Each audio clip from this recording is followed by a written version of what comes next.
Buenos días, tengan cada uno de ustedes. Vamos a hacer una oración. Amado Jesús, nos ponemos en tus manos, no sin antes, Jesús, pedirte que te manifiestes en medio de nosotros con una grande visitación de tu Espíritu Santo, Señor. Queremos más de ti, Jesús. Padre, queremos ser útiles en tu reino y en nuestras fuerzas no podemos hacer las cosas, Jesús. Necesitamos de tu ayuda. Señor, anhelamos tu ayuda. Anhelamos de tu Espíritu Santo. Yo te pido, Padre, entonces, por cada congregación, por cada persona aquí presente, Señor, y que ha de escuchar tu palabra, bendícelo, Señor. Bendícenos a todos, Padre, en el nombre de Jesús, y nos ponemos en tus manos en este día. A ti sea la gloria, Jesús. Amén. Vamos a tener nuestro tema 24 de mi siervo Moisés. Ya van 24 enseñanzas. Hoy vamos a hablar del sumo sacerdote. Vamos a manejarlo en dos partes. Vamos a hablar algunos puntos interesantes del sumo sacerdote. Para la próxima semana, si Dios nos permite, hablaremos de las vestimentas del sumo sacerdote, que son especiales y que también hay un mensaje o varios mensajes que Dios nos quiere hablar al respecto. Entonces hoy vamos a tener una primera parte. Vamos a hablar entonces del sumo sacerdote. Yo sé que nos hace falta hablar del lugar santísimo. Eso lo vamos a culminar, vamos a terminar nuestro ciclo de enseñanzas con el lugar santísimo. Pero es necesario entonces hablar del sumo sacerdote, porque ya que era el que ministraba tanto en el tabernáculo de reunión, tanto en el lugar santo, tanto en el lugar santísimo, el sumo sacerdote. Muy bien, entonces ser el sumo sacerdote no era una elección que podía tomar una persona por sí mismo, no era porque a una persona se le haya antojado, pues yo quiero ser el sumo sacerdote, yo quiero ser el sacerdote y punto y se acabó. No, pero tampoco era por un dedazo. A mí me cae bien esta persona, se le ve gracia, se le ve denuedo, se le ve amor, se le ve esto, aquello y lo otro. Tampoco era por un dedazo humano. El que tenía que escoger al sumo sacerdote era Dios. No era porque la persona tuviera muchas ganas para ser sacerdote. No era porque la persona anhelaba servir a Dios como ministro, como sacerdote. La Biblia dice que el que desea obispado, buena obra desea. Y está bien, no es malo. Pero amados, Dios es el que escoge al liderazgo.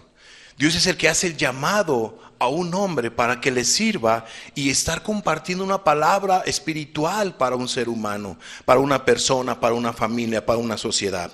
Entonces el sumo sacerdote no era una elección que podía tomar una persona o él por sí mismo.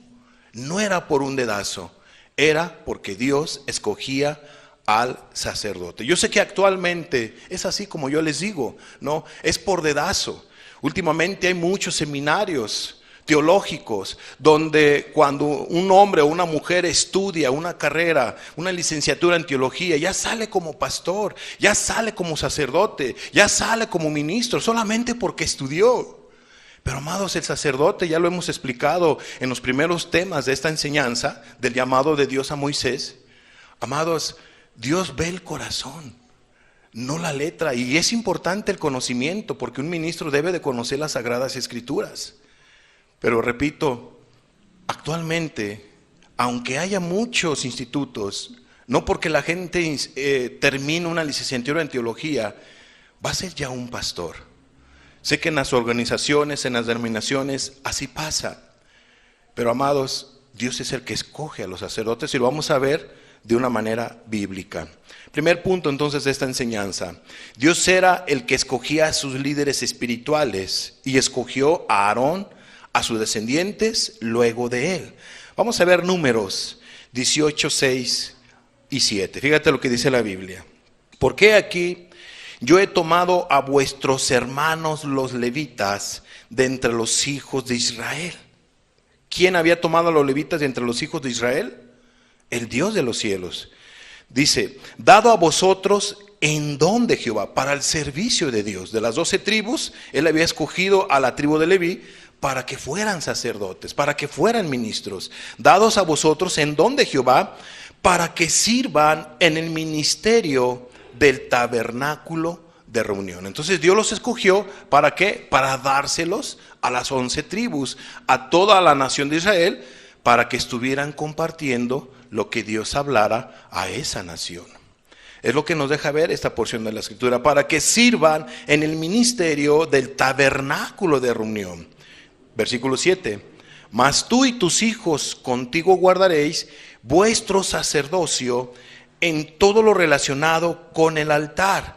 Dios le está diciendo a Aarón que él y sus hijos iban a ser los sacerdotes que iban a estar ministrando en el tabernáculo de reunión. Y los levitas pues también iban a ser sacerdotes y iban a hacer otras funciones. Entonces, mas tú y tus hijos contigo guardaréis vuestro sacerdocio en todo lo relacionado con el altar y del velo adentro, y ministraréis. Yo os he dado en don el servicio de vuestro sacerdocio, y el extraño que se acercare, había una sentencia, morirá. Amados, ¿qué es lo que pasa? Muchos son señalados como un dedazo, como ministros. ¿Y qué pasa? Mueren espiritualmente. Hay tragedias. Hay situaciones complicadas y difíciles. ¿Por qué? Porque Dios no hizo ese llamado. ¿Cuántos han leído biografías de misioneros que de alguna manera en su corazón quisieron ir a servir a Dios, pero Dios no los había llamado? Algunos Dios no los había llamado y tuvieron tragedias espirituales. Algunos otros sufrían y pues bueno, de alguna manera Dios estaba con ellos siempre porque Dios les había hecho el llamado. No claudicaban. Pero algunos otros, y conozco dentro de la iglesia hermanos y hermanas que pensaban o pensaron que Dios los había llamado a una misión de algún otro país. ¿Y qué crees? Dios no los había llamado, se equivocaron. Y su vida empezó a menguar espiritualmente. Lo mismo pasa con un liderazgo. Cuando Dios no hace el llamado a un líder, entonces la persona se la cree. La persona piensa que es un líder, que es un ministro, y vienen después las consecuencias. Amados, dice aquí la Escritura que si alguien se atrevía de alguna manera a querer tomar el lugar de un ministro o de un ministerio, dice la Biblia que iba a morir. Dice, yo os he dado en don el servicio de vuestro sacerdocio, y el extraño que se acercare morirá. Morirá. Vamos a ver Hebreos 5, 4 y 5. Fíjate lo que dice. Y nadie toma para sí esta honra, sino el que es llamado por Dios, como lo fue Aarón. Así tampoco Cristo se glorificó a sí mismo haciéndose sumo sacerdote, sino el que le dijo, tú eres mi hijo, yo te he engendrado hoy. ¿Quién escogió a Aarón? ¿Quién llamó a Aarón? ¿Quién llamó a su liderazgo? El Dios de los cielos. Dice aquí la Biblia, y nadie toma para sí esta honra. No, solamente Dios es el que hace el llamado. ¿Quién llamó a los 12 apóstoles? Jesús. ¿Quién puso cabeza o líderes en la iglesia de los hechos?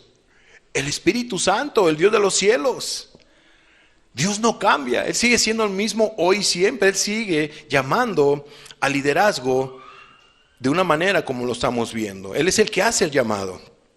Entonces, dice aquí la Escritura, y nadie tomó para sí esta honra, sino el que es llamado por Dios, como lo fue Aarón. Así tampoco Cristo se glorificó a sí mismo haciéndose sumo sacerdote, sino el Dios de los cielos hizo ese llamado. Él tenía que respetar el orden, y Él respetó el orden, porque el Dios de los cielos es un Dios de orden. Y Él llamó al Hijo. Este es mi Hijo amado, el cual yo tengo complacencia. Siguiente punto de esta enseñanza. El sumo sacerdote entonces tenía leyes de purificación más estrictas que el resto del pueblo e incluso que los demás sacerdotes. O sea, el sumo sacerdote tenía que ser santo entre los santos, puro entre los puros, de entre los levitas, de entre los sacerdotes. No tenía que ser cualquier persona. Era una persona sumamente espiritual. Lo podemos ver en Levítico 4, 1 al 12. No vamos a leer todos los pasajes. Ustedes lo pueden leer en su casa. Pueden leer Levítico 4, 1 al 12. Y ahí se van a dar cuenta cómo es que él tenía un estricto, ¿verdad?, llamado. Él tenía leyes de purificación más estrictas que el resto del pueblo. E inclusive que los mismos sacerdotes. Pero sí vamos a ver Levítico 21, 10 al 15 para que nos demos una idea. Y el sumo sacerdote entre sus hermanos, sobre cuya cabeza fue derramada el aceite de la unción, y que fue consagrado para llevar las vestiduras, no descubrirá su cabeza, ni rasgará sus vestidos. Tremendo. No tenía que hacer duelo, no tenía que descubrir su cabeza, siempre tenía que estar, como lo dice aquí la palabra de Dios. Ni entrará donde haya alguna persona muerta, ni por su padre, ni por su madre se contaminará. Tremendo, ¿no? Dice, ni saldrá del santuario, ni profanará el santuario de su Dios, porque la consagración por el aceite de la unción de su Dios está sobre él. Yo, Jehová. Tomará por esposa a una mujer virgen. No tomará viuda, ni repudiada, ni infame, ni ramera, sino tomará de su pueblo una virgen por mujer. Tenía leyes más estrictas, porque era el que iba a la Shekinah, era el que iba al lugar santísimo. Tenía que estar lo puro y lo más santo que se pudiera, amados. Había leyes más estrictas para el sumo sacerdote. Este mensaje que nos da, tú no te preocupes, híjole, ¿cómo es que no podía dar luto a sus semejantes, no podía agarrar el cuerpo de sus seres queridos? O sea, ¿cómo es posible? Tú olvídate de eso. El mensaje que nos da la Biblia es que tenía que ser santo, que tenía que ser puro. Y no creas que había muchos sumos sacerdotes, eran contados los sumos sacerdotes. Los demás levitas podían hacer todas esas actividades, seguramente. Entonces, ¿qué más nos dice? Tomará por esposa a una mujer virgen, no tomará viuda, ni repudiada, ni infame, ni ramera, sino tomará de su pueblo una virgen por mujer, para que no profane su descendencia en sus pueblos, porque yo, Jehová, soy el que los santifico. Amados, es particular. Había leyes estrictas, había una manera de purificarse tan particular o de consagración para el sumo sacerdote. En la Biblia, en el Nuevo Testamento, se nos dice que el obispo debe de ser, ¿qué? Marido de una sola mujer. Últimamente te encuentras diferentes ministerios donde hay pastores que tienen hasta 2 mujeres. Esos no son pastores, esos son charlatanes. Son charlatanes. Es un falso liderazgo. Y lo hay. Hay otros que solamente tienen una mujer, pero ella ya va la tercera y la cuarta. Y se divorcian porque la otra congregante es mejor que su esposa. Y se divorcian después porque viene otra congregante y bueno, que Dios le revela según ellos. No, eso es un adúltero de corazón. Todos esos que andan de flor en flor y que son líderes o se dicen líderes, son unos adúlteros. Solamente hay una manera para que un ser humano o un líder pueda romper un matrimonio, y eso es el adulterio, una infidelidad de la esposa. Mientras no hay una infidelidad de la esposa, el líder tiene que mantenerse con su esposa, con una sola mujer. Entonces aquellos que tienen una flor y otra flor y otra flor, nada más porque la otra flor es más amarillita y la otra rojita y la otra verde, esos son unos adúlteros y tengan cuidado con esos, porque ese no es un verdadero liderazgo. Ok, no quiero ahondar en el punto, pero es particular lo que nos deja ver la Biblia con respecto al sumo sacerdote. Siguiente punto de nuestra enseñanza. El sumo sacerdote estaba a cargo de todos los sacerdotes y también de los levitas. Entiéndase que había una jerarquía. Sobre todos los sacerdotes, sobre los levitas, estaba el sumo sacerdote. Dice Números 3, 5 al 10. Y Jehová habló a Moisés diciendo: haz que se acerque la tribu de Leví, y hazle estar delante del sacerdote Aarón, para que le sirvan, y desempeñen el cargo de él, y el encargo de toda la congregación, delante del tabernáculo de reunión, para servir en el ministerio del tabernáculo. ¿Usted se ha dado cuenta que nosotros a veces decimos: ¿a dónde vas? A la congre. Ay, qué profanos son.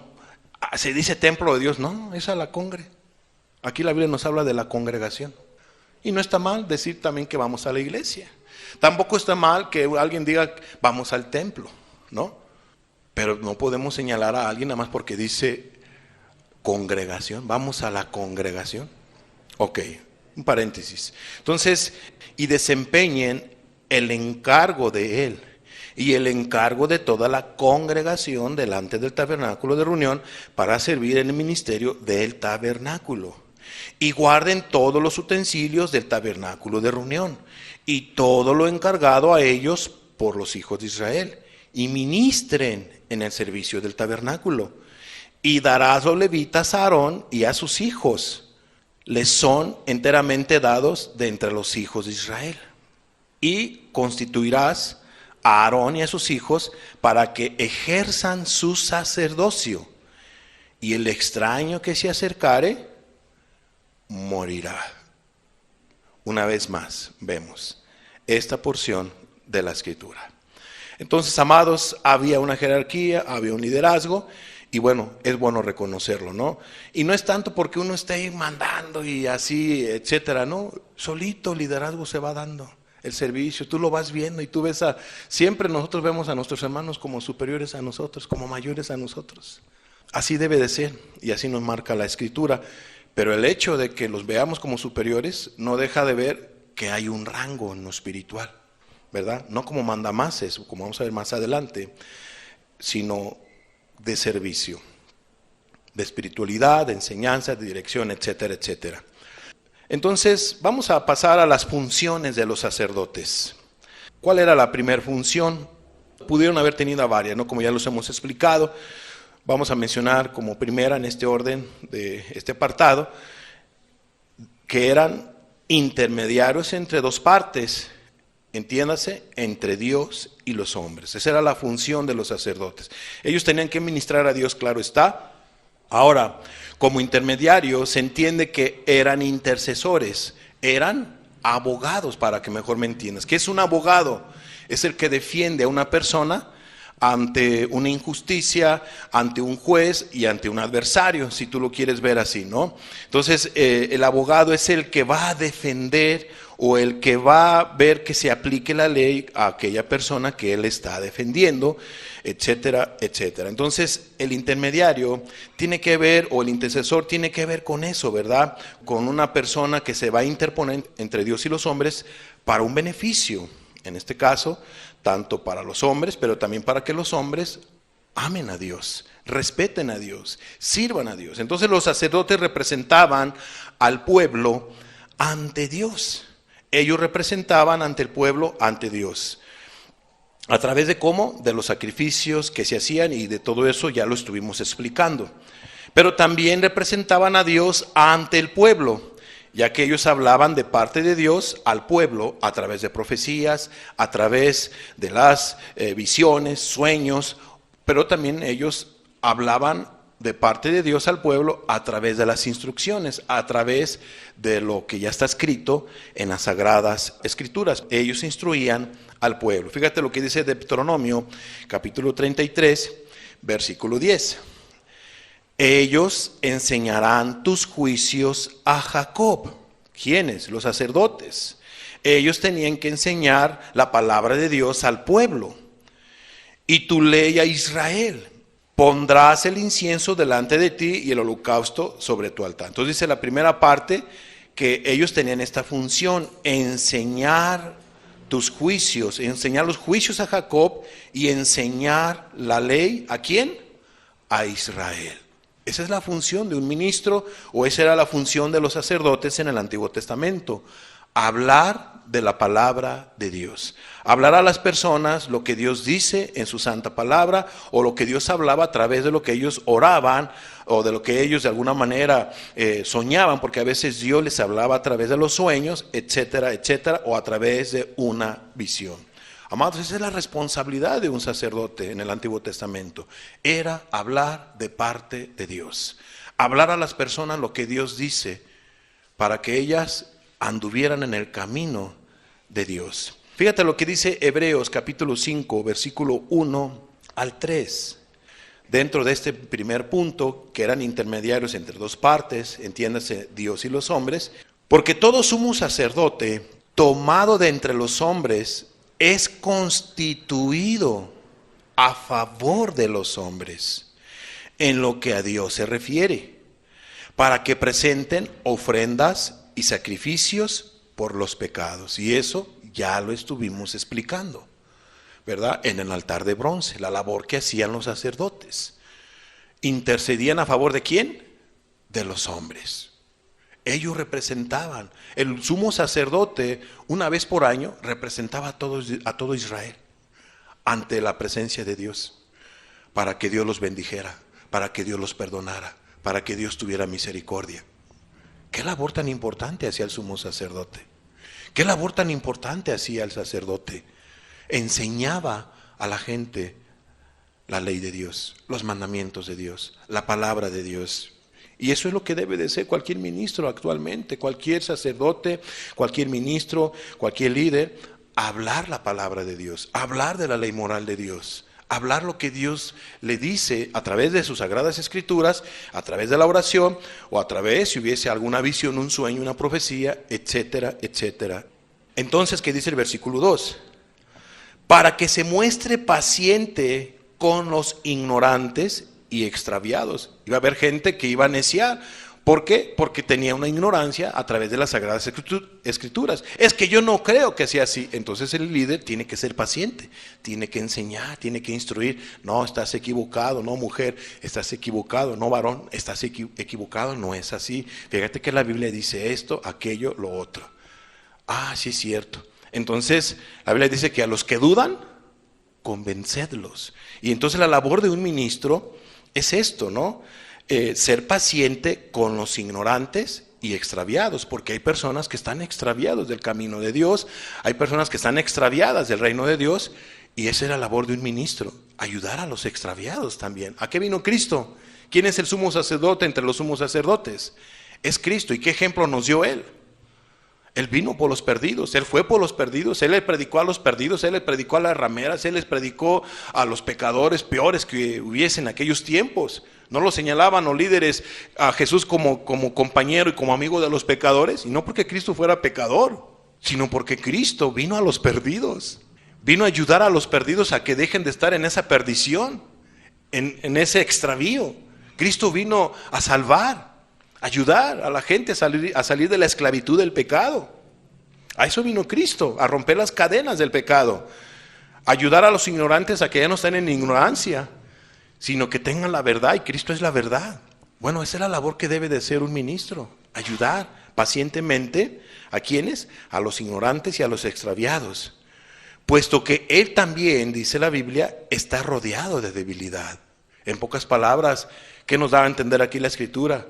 Que el sumo sacerdote no es un iluminado, es un ser humano común, de carne y hueso, igual con debilidades como todos los otros seres humanos que necesitan a Dios. Y por eso el líder debe de buscar de Dios, fortalecerse, conocer. Yo sé que Dios da una gracia, da una palabra, da de su gracia, porque Él prepara, hace, dice la Biblia, a sus ministros competentes como llama de fuego. Amados, es hermoso, todo lo hace Dios. Todo lo que puede ser un ministro es porque Dios interviene.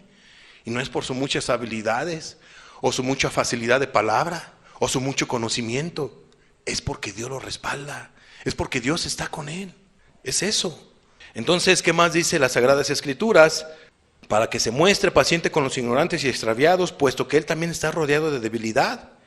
Y por causa de ella debe de ofrecer por los pecados, tanto por sí mismo como también por el pueblo. Entonces el levita o el sacerdote bien podía tener un error humano o bien podía pecar.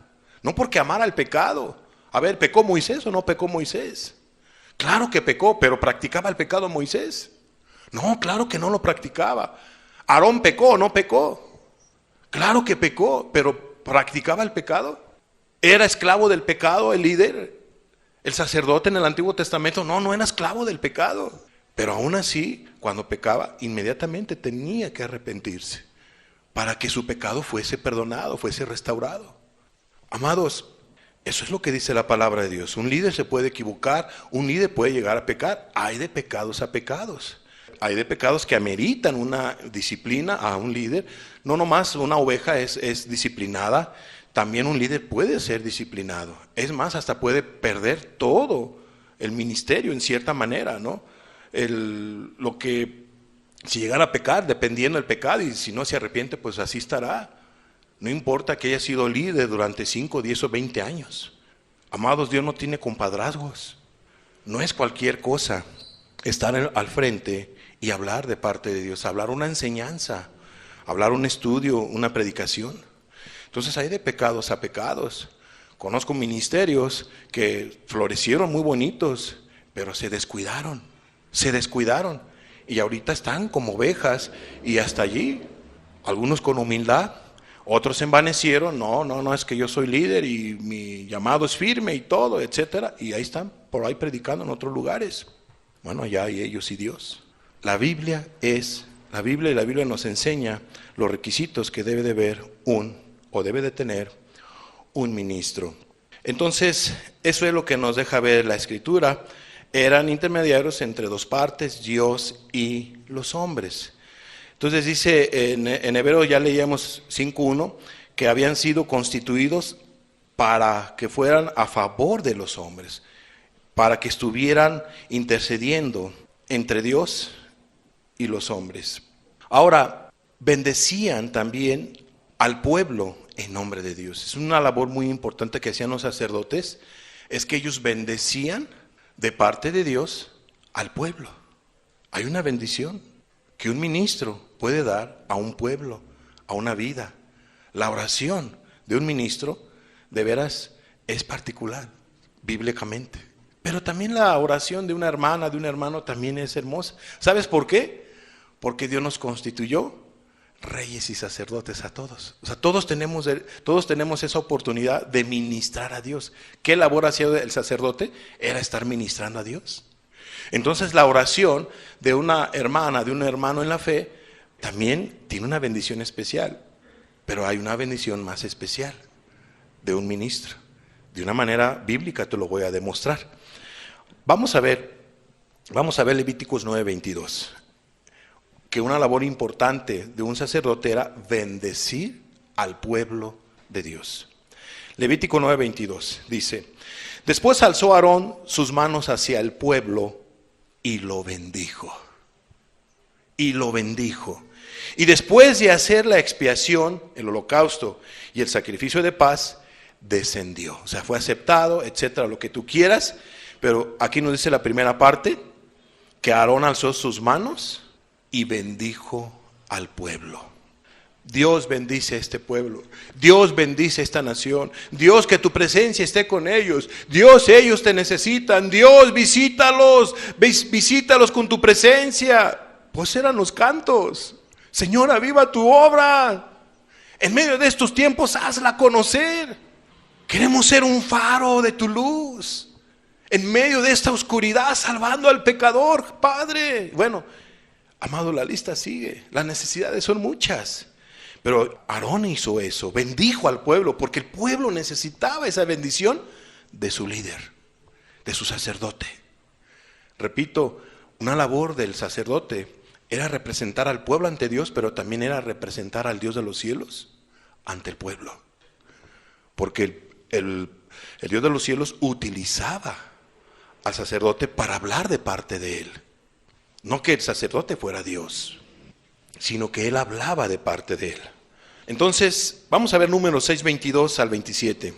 Jehová habló a Moisés diciendo: habla a Aarón y a sus hijos y diles. Aarón sumo sacerdote, sus hijos sacerdotes. Así bendeciréis a los hijos de Israel, diciéndoles, ¿cómo? Jehová te bendiga y te guarde. Jehová haga resplandecer su rostro sobre ti y tenga de ti misericordia. Jehová alce sobre ti su rostro y ponga en ti paz. Y pondrán mi nombre sobre los hijos de Israel y yo los bendeciré. Dios respaldaba esa oración bendecidora del sumo sacerdote. Dios lo respaldaba. Dios le dice a Moisés: dile a Aarón y dile a sus hijos lo siguiente: así bendeciréis a los hijos de Israel, diciéndoles. El Dios de los cielos hasta les enseñó cómo debían de bendecirlos. ¿Cómo debía de bendecirlos? Amados, ¿qué estaba dando a entender ahí Dios? Estos son los elementos que yo he escogido para que ellos hablen de parte de mí a cada uno de ustedes. Hay un orden que Dios ha establecido. ¿Sí? No es que, no, ¿a poco nada más por Moisés y por Aarón habla Dios? Y también Dios puede hablar también a través de nosotros. ¿Se acuerdan de lo que estudiamos la semana pasada? Aquel séquito que se levantó que decían, también por mí habla Jehová. No, no es así. Hay un orden, amados, hay un orden. Entonces, ¿qué dice la Biblia? Jehová te bendiga y te guarde. Amados, ¿a poco no necesitamos que Jehová nos bendiga y nos guarde? Claro que sí. Que Jehová, amados, nos bendiga y nos guarde a todos, te bendiga y te guarde. En tu entrada y en tu salida, etcétera, en nuestra entrada y en nuestra salida. Que Jehová haga resplandecer su rostro sobre ti y tenga de ti misericordia. ¿Te das tu cuenta la oración tan especial que hacía el sacerdote? Es hermosa. Que Jehová haga resplandecer su rostro sobre ti. Que tú conozcas más de Jehová. Que tú conozcas más de Dios. Que tú huelas a Dios. O sea, Dios quería que el pueblo realmente se pareciera a Él. Se pareciera a Él. Viviera de una manera agradable delante de Él, en santidad, en pureza y todo lo que tú quieras. Jehová haga resplandecer su rostro sobre ti y tenga de ti misericordia. Él te ayude, Él sea misericordioso contigo. Jehová alce sobre ti su rostro y ponga en ti paz. Y pondrán mi nombre sobre los hijos de Israel. Esa era la labor del sacerdote. Hablar del nombre de Dios. La importancia de Dios de los cielos en sus vidas. Y hermanos y amigos, qué importante es que Dios esté en medio de nosotros. Si Dios no estuviera en medio de nosotros, si el Espíritu Santo no estuviera en medio de nosotros, amados, somos una religión más, un grupo más. Lo que hace extraordinaria esta reunión es la presencia de Dios en medio de nosotros. Que el Espíritu Santo nos visite a través de la alabanza, a través de la predicación, que hable a nuestras vidas, de nosotros como adultos y de nuestros pequeños. Esa es nuestra oración, y ese es nuestro anhelo, y ese es nuestro deseo. Que Jehová nos bendiga, que esté con nosotros. ¿Quién es el único que puede convencer de pecado, de justicia y de juicio? Ya lo vimos, el Espíritu Santo de Dios. ¿Sabes cómo oran los líderes contemporáneos? Jehová te enriquezca de oro y plata, te dé un carro, te dé un buen trabajo para que haya muchos diezmos y ofrendas. Jehová te haga millonario porque tú eres hijo del rey. Yo declaro que tú vas a ser millonario. Qué diferencia, ¿verdad? De oración. ¿Cuál oración quieres? Si eres tú un avaro, un materialista, dirás, no, pues que Dios me haga millonario. No, pues qué materialista e interesado eres. Ve cómo Dios le dijo a Aarón, así deben de orar. ¿Dónde vemos aquí dinero? ¿Dónde? Pero ¿qué es lo que hacen muchos líderes? Engañando a la gente. Pásenle para que vengan y ahorita yo voy a orar por ustedes para que sean prosperados con dinero, para que sean prosperados en su trabajo, para que sean prosperados y no seas cola, sino seas cabeza, y para que estés al frente y no atrás. Oye, ¿eso qué? ¿Eso qué? Amados, qué importante es tomar en cuenta lo que dice la Biblia. ¿Qué diferencia? ¿A poco no se antoja esta bendición? Es mejor esta que la que te hacen por ahí los otros pseudo líderes o pastores o evangelistas o apóstoles, como le quieras tú llamar. Pero fíjate lo que dice, y pondrán mi nombre sobre los hijos de Israel, versículo 27, ¿y yo qué? Y yo los bendeciré. Yo los voy a bendecir. Y Dios bendice, ¿o no? Amados, no te va a bendecir cualquier persona. Te va a bendecir tu Creador. Tu Creador te va a bendecir. Me va a bendecir el Dios de los cielos. Te va a bendecir. Y Él quiere bendecirnos. Y Él nos está bendiciendo. El Dios de la Biblia no cambia. Ya vimos la labor que hacía un sacerdote. Bendecir al pueblo de Dios en su nombre. Pero, ¿qué hacían los líderes del Nuevo Testamento? ¿Hacían algo diferente? No, amados. Fíjate lo que dice 2 Corintios 13, versículo 13 y 14. Todos los santos os saludan. No está hablando aquí de imágenes, ni de ídolos, ni nada por el estilo, sino de hombres y mujeres que vivían en santidad, que vivían en obediencia y que vivían en rectitud. Entonces dice, todos los santos os saludan. Y dice el versículo 14, la gracia del Señor Jesucristo, el amor de Dios y la comunión del Espíritu Santo sean con todos vosotros. Amén. ¿Qué es eso? Una bendición. Pablo estaba orando por una bendición. ¿De dinero? ¿De millonarios? ¿De que se hicieran millonarios? ¿De que se sacaran un auto? ¿La lotería? ¿Una casa? No. ¿Qué decía? ¿Cómo oraba Pablo? La gracia del Señor Jesucristo. Señor, que tu iglesia crezca en tu gracia. Que la gracia tuya sea sobre de ellos, la bendición tuya sea sobre de ellos, el amor de Dios sea sobre de ellos y la comunión del Espíritu Santo sea sobre de ellos, sea con todos vosotros. Bendícelos con tu presencia, Padre. Bendícelos con tu Espíritu, con tu gracia, con tu amor. Bendícelos. Amados, eso es lo que dice la Biblia. Esa era la función de los sacerdotes y actualmente eso es lo que debe de hacer un verdadero ministro, orar por el pueblo, orar, interponerse ante Dios y los hombres para hacer ese canal de bendición, ¿no? Segunda labor de los sacerdotes. Los sacerdotes, y última, los sacerdotes cuidaban del santuario de Dios. Eso hacían los sacerdotes, cuidaban del santuario de Dios. ¿Dónde lo vemos? En Números 18, versículo 4 y versículo 5. Fíjate lo que dice la Biblia. Se juntarán pues contigo y tendrán el cargo del tabernáculo de reunión en todo el servicio del tabernáculo. Ningún extraño se ha de acercar a vosotros.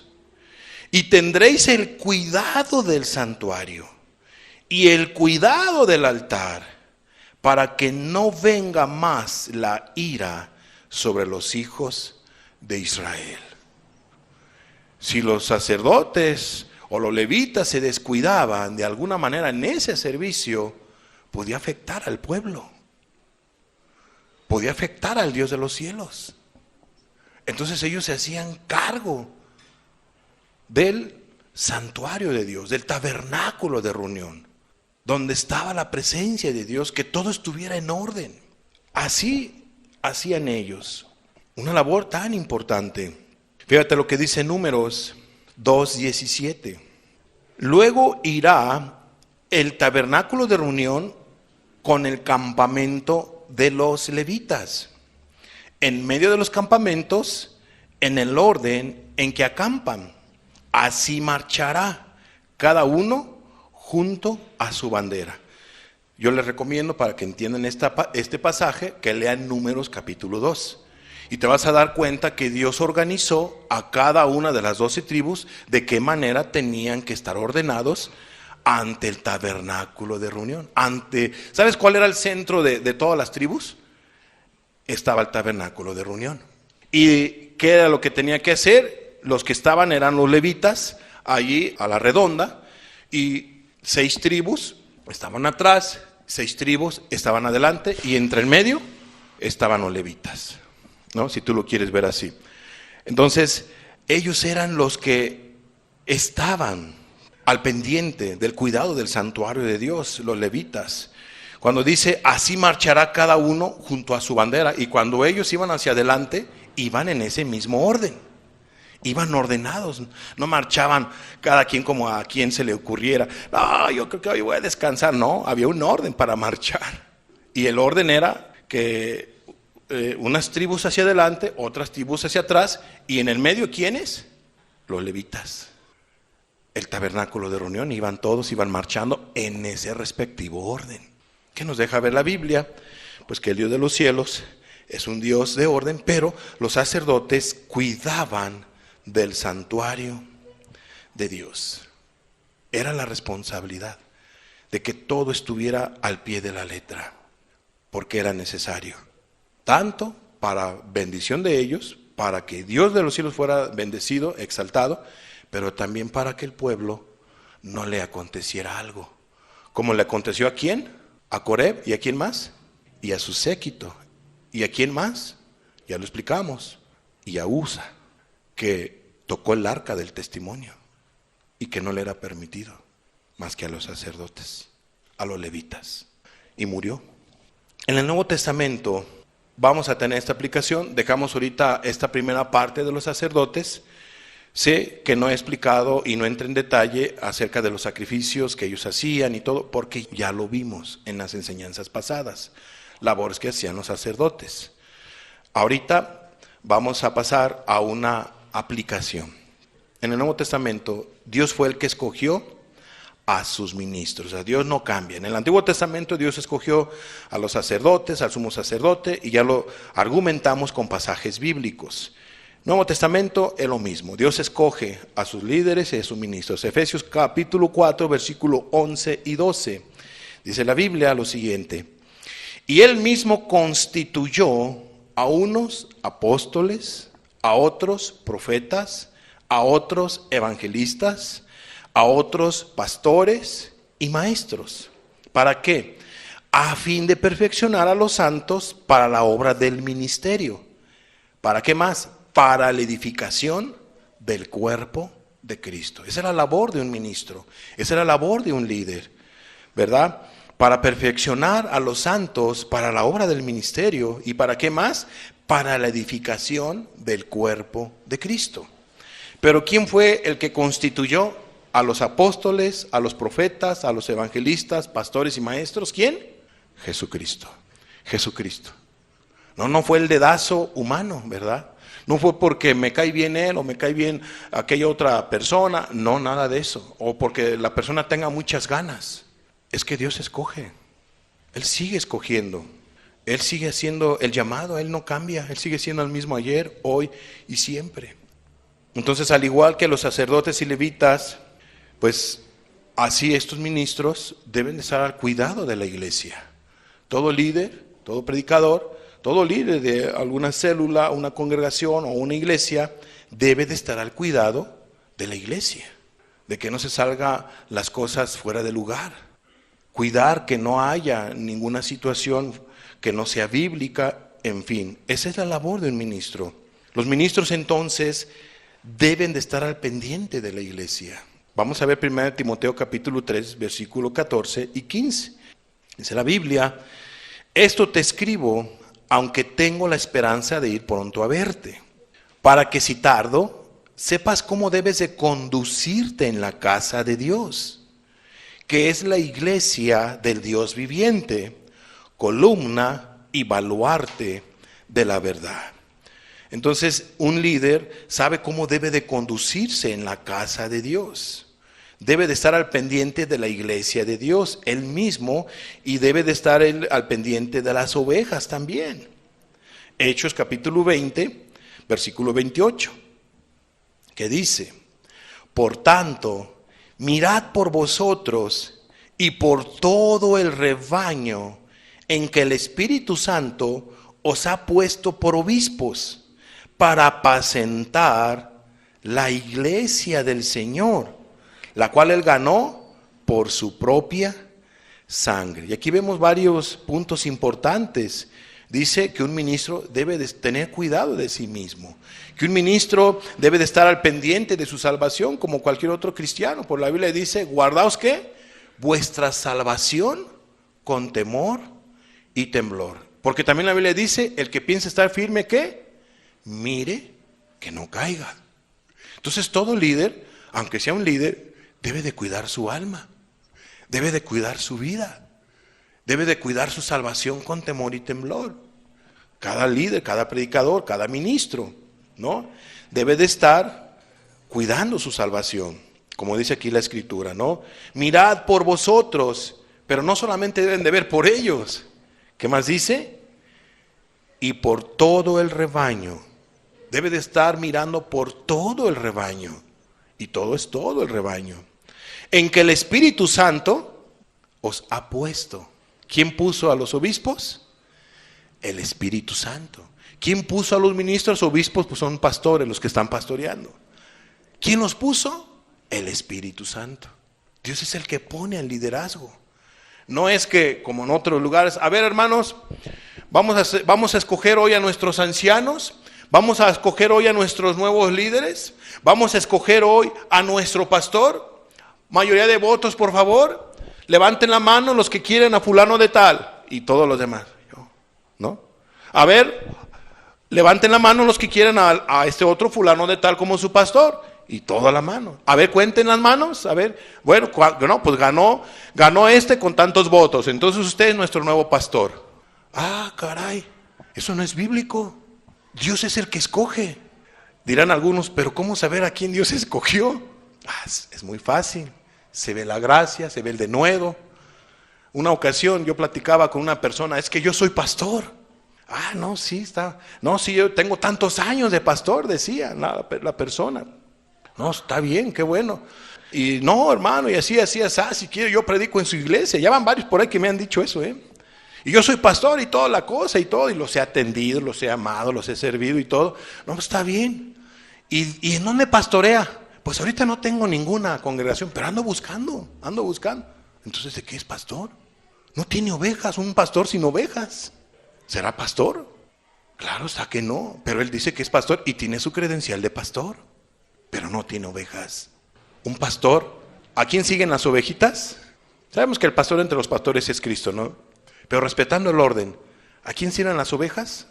Hablando de las ovejitas del campo, de los animalitos, a su pastor, ¿cierto o no? Conocen la voz de su pastor. Entonces yo le decía, ¿y en qué congregación? ¿No?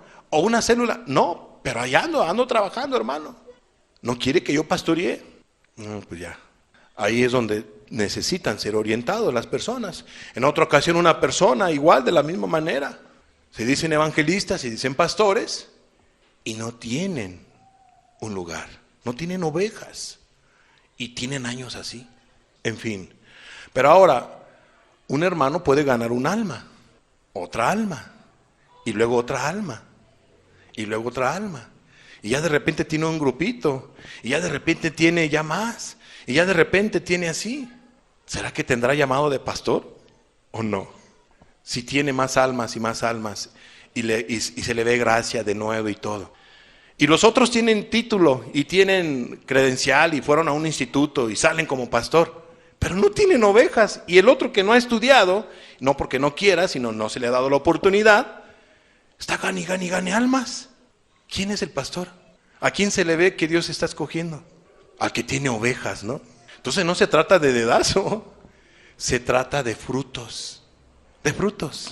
Entonces, ahora, hermanos, si yo quisiera ser pastor, ¿eso es malo? No es malo. La Biblia dice que el que desea obispado, buena obra desea. Pues nada más hay que echarle ganas, hay que trabajar. Dios confirmará el llamado, si tienes un llamado. Dios lo va a confirmar, Él te va a ayudar, Él te va a poner allí, ¿no? Entonces, Dios no cambia, hermanos y amigos, así actúa el Dios de los cielos. Pero yo me he encontrado con estos casos, ¿no? Y por el otro lado me he encontrado con otros que sí tienen ovejas, pero en lugar de ser ovejas tienen cabritos. No conocen a Cristo. Cada quien vive conforme le da su gana. No tienen temor de Dios. Entonces no porque una persona tenga una congregación y tenga mucha gente, es pastor, ¿no? O tenga el llamado de pastor. En fin, no los quiero cansar en este punto, pero qué importante es entender que así como los sacerdotes, los levitas, estaban al pendiente del tabernáculo o estaban al pendiente del santuario, lo que tú quieras, así los ministros deben de estar al pendiente de la iglesia. ¿Qué más dice la Biblia? Mirad por todo el rebaño en que el Espíritu Santo os ha puesto por obispos. ¿Para qué? Para apacentar la iglesia del Señor, la cual Él ganó por su propia sangre. Entonces, ¿quién es el principal de la iglesia? ¿De quién es la iglesia? ¿Del pastor o de Cristo? ¿De quién? De Cristo. Entonces, ¿qué viene siendo hacer un pastor? Un miembro más, pero con de alguna manera un orden que Dios ha puesto. Lo ha puesto para estar al pendiente, pero no que sea mayor que los demás hermanos. Si hay una jerarquía en lo espiritual nada más, pero un pastor debe de estar así, no estar pavorreado. A ver, hermano, yo soy el que mando y todo. No, amados, honestamente me ven a mí así. ¿Han visto eso en todos los años que tengo sirviéndoles? que me pavonee y que esté yo pisoteándoles y que me crea yo más que ustedes. Dios me guarde de no ser así. Sí me siento con una responsabilidad. No me siento inferiores a ustedes. Me siento con una responsabilidad. Y oramos por ustedes y vemos por ustedes. Pero aún así, yo creo que no les he dado ese mal ejemplo, pienso yo. Y si alguien por ahí puede decir algo, adelante, somos todos oídos, ¿no? Pero amados, todos aquellos que se pavonean y dicen y todo aquello allá, pues han perdido la brújula, definitivamente. Entonces, la labor de un pastor es apacentar a la iglesia del Señor, la cual ganó por su propia sangre. Entonces, es que son mis ovejas, no, espérame, las ovejas son de Cristo. El que ganó las almas y el que salva y perdona y hace de un cabrito una oveja es Cristo. Es Cristo, ¿sí? El pastor lo único que hace es compartir y bueno, conforme a la sabiduría que Dios le da, pues gana alma. Porque él dice que el que gana almas es sabio. Y Dios da esa sabiduría. Dios lo hace todo. Él se lleva toda la gloria. Ahora, vayamos a nuestros últimos pasajes para finalizar esta primera enseñanza del sumo sacerdote. Primera de Pedro capítulo 5, versículo 1 al 4. Fíjate lo que dice la Biblia. Estamos viendo en este punto que los ministros deben de estar al pendiente de la iglesia, ¿no? Primera de Pedro 5, 1 al 4. Ruego a los ancianos que están entre vosotros, yo anciano también con ellos, y testigo de los padecimientos de Cristo, que soy también participante de la gloria que será revelada. ¿Qué rogaba Pedro a los ancianos o a los líderes, a los pastores, a los ministros? ¿Qué rogaba? Apacentad la grey. ¿De quién? De Dios. Si tú eres oveja, no le perteneces al pastor Samuel. Tú le perteneces al príncipe de los pastores, a Dios. Él es tu pastor. Él es tu salvador. Él es el que te transformó, el que cambió tu vida. Solamente nosotros somos instrumentos. Y hay más, hay quienes a lo mejor conocieron a Cristo porque Dios utilizó a una hermana y no a un servidor. O utilizó a un hermano y no a un servidor. Pero, ¿quién fue el que hizo la obra en tu vida? Cristo. Cristo. Entonces, apacentar a la grey de Dios. ¿Que están dónde? Entre vosotros. Entre la iglesia, entre el pueblo. Entre el templo, si tú lo quieres ver así. O congregación. ¿Qué más dice? Cuidando de ella. Ay, hermano, ahí viene el hermano. Yo a veces veo que algunos me huyen. ¿Por qué se me acerca? ¿Ahora qué me va a decir? ¿Ahora qué hice? No deben de tener miedo ni nada. Somos hermanos, pues. No, como dicen aquí en Chiapas, pues. Cuidando de ella, no por fuerza. O los tenemos aquí a la fuerza. Les hemos torcido la mano. No, tienes que hacerme caso. Estamos con el chicote. O me han visto que tengo. No, para nada. Si estamos al pendiente, por ahí vemos, por ahí, mira qué le pasa, mira, veo, ahora le veo que estará pasando tal hermano, tal hermana. Y así nos acercamos, a que a veces uno nos huyen, ¿no? Se esconden por ahí, andan ahí escondiditos, escondiditas, ¿no? Y a nosotros me están correteando, ¿no?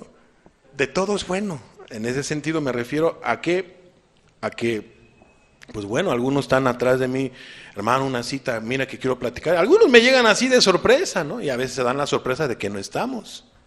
En fin, pero punto aquí es de que dice aquí la Biblia, ese ministro, ese líder, debe de estar al pendiente de la grey, apacentar a la grey, alimentar con la palabra de Dios a la grey y tener cuidado de ella, no por fuerza, sino voluntariamente.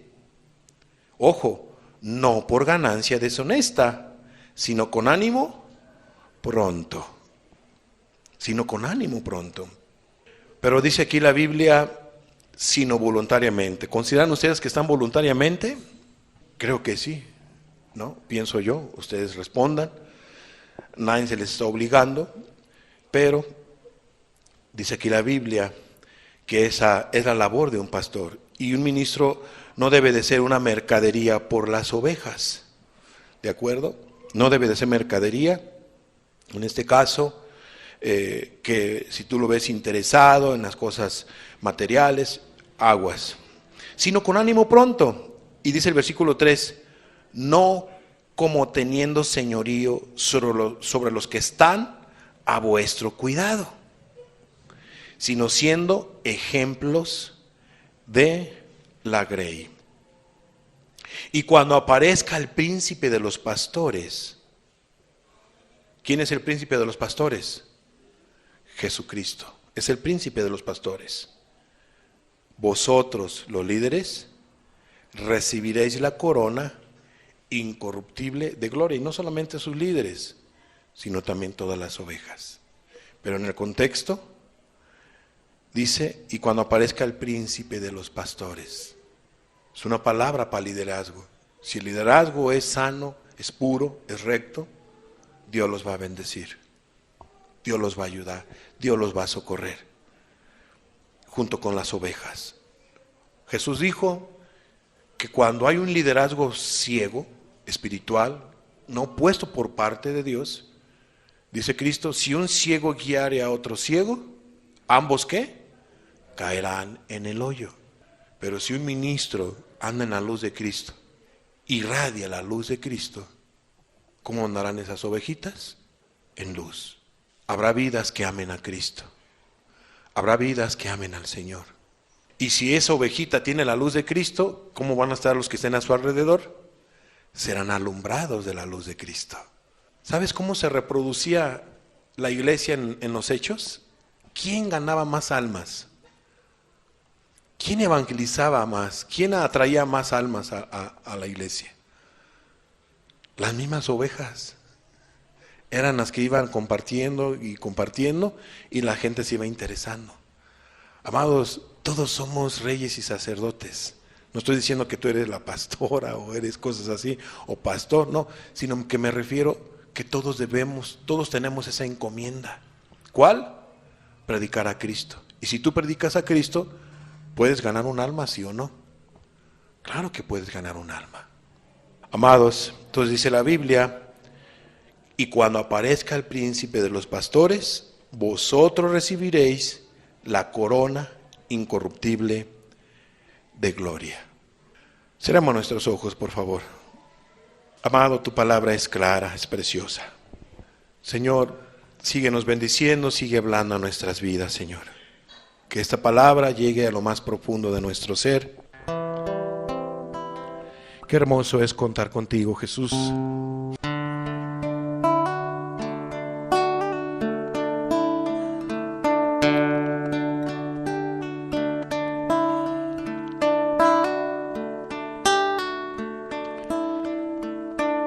Señor, no nos dejes de alimentarnos. Tú eres el príncipe de los pastores. Tú eres nuestro pastor, Jesús. Pastorea nuestras almas, Cristo. Y sabemos que lo pastoreas a través de tu palabra y a través de tu Espíritu Santo, Señor.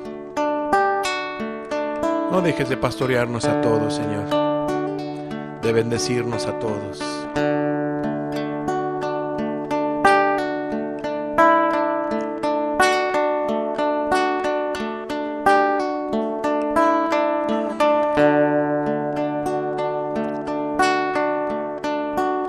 Por amor de Sion, no callaré. Y por amor de Jerusalén, no descansaré. Hasta que salga como resplandor su justicia y su salvación. Se encienda como una antorcha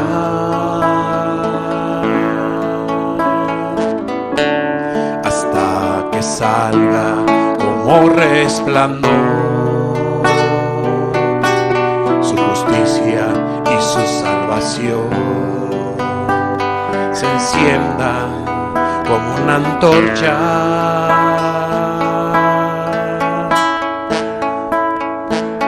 Señor, por amor a ti, No callaremos, Jesús. Por amor de Sión, no callaré. Y por amor de Jerusalén,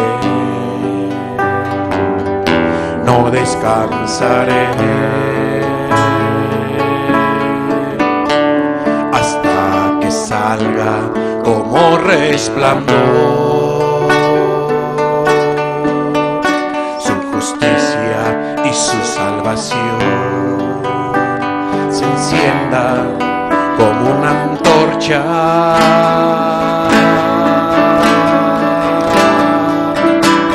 Entonces verán las gentes tu justicia, y todos los reyes tu gloria. Por nombre nuevo Jehová te nombrará, y serás corona de gloria en la mano de Jehová, y diadema del reino en la mano del Dios tuyo. Entonces verán las gentes tu justicia, y todos los reyes tu gloria. Por nombre nuevo Jehová te nombrará, y serás corona de gloria en la mano de Jehová, y diadema del reino en la mano del Dios tuyo.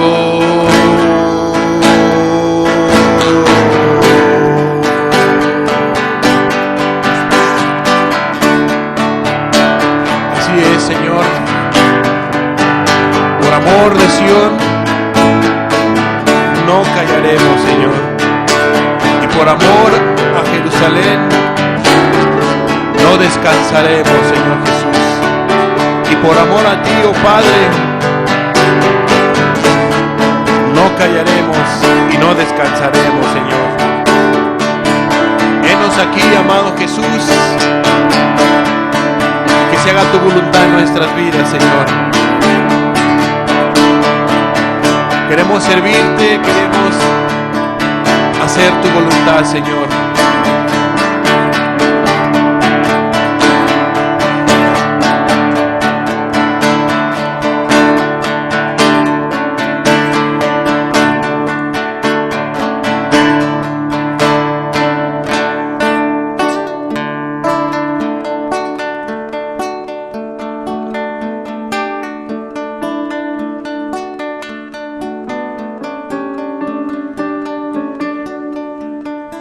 Gracias, Señor Jesús.